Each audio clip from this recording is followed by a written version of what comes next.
கொடுக்கப்பட்ட நேர்கோடுகள் செங்குத்தானவை என சோதிக்கவும்.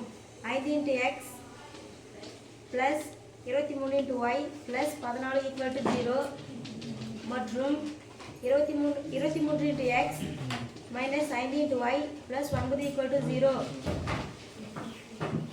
ஓகேமா. நேர்கோடுகள் செங்குத்து எனில் எப்படி இருக்கும்? சாய்வுகள் தலைகீழா சாய்வு இன்னொரு சாய்வு தலைகீழா இருக்கும்.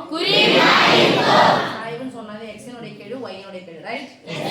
இது பாக்கும்போது தெரிஞ்சிரு பாருங்க. 23 மாதிரி இருக்கா? 5 மாதிரி இருக்கா? குறி மாதிரி இருக்கா? நம்ம கொடுக்கப்பட்ட நேர்கோடுகள் செங்குத்தானவை. ஓகேவா? ஃபார்முலா எழுதணும்ல? ஆமாதானா? இதனுடைய சாய்வு எடுக்கலாம்.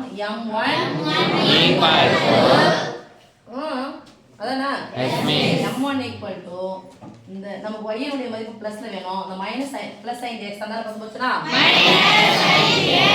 -23 இருக்குனா /23 இது நமக்கு தேவையில்லை. /23 இங்க மைனஸ் sin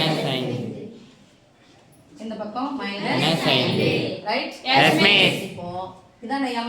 எஸ் மிஸ். நம்மதான சாமி? Yes miss. அங்க இருக்கு தந்தர பக்கம் போறா நம்ம பிளஸ் ஆ தந்தர பக்கம் போறா மைனஸ் m - 5/23. இதனுடைய சாய்வு m2 மைனஸ் ஆ தந்தர பக்கம் போனா எப்படி மாறும்? பிளஸ் ஆ மாறும். 23/5. நேர்கோடுகள் செங்குத்தாய சோதிக்க சொல்றாங்கல? Yes miss. செங்குத்து எனில் என்னப்பா? Yes miss. m1 தலைகீழா இருக்கும். 1/m2 மாறி இருக்குதானே? Yes miss. மாறி இருக்குதா இல்லையா? Yes miss. இல்ல அப்படி சொன்னா ரெண்டுத்தையும் பெருக்கினா ஆன்சர் என்ன வரும்? -1. ரெண்டுத்தையும் பெருக்கினா -1 போடுங்க. செங்குத்து எனில் m1 × m2 = -1. m1 -5/23 = பெருக்கல் குறுக்க கேன்சல் ஒரு முறையா? Yes miss. -1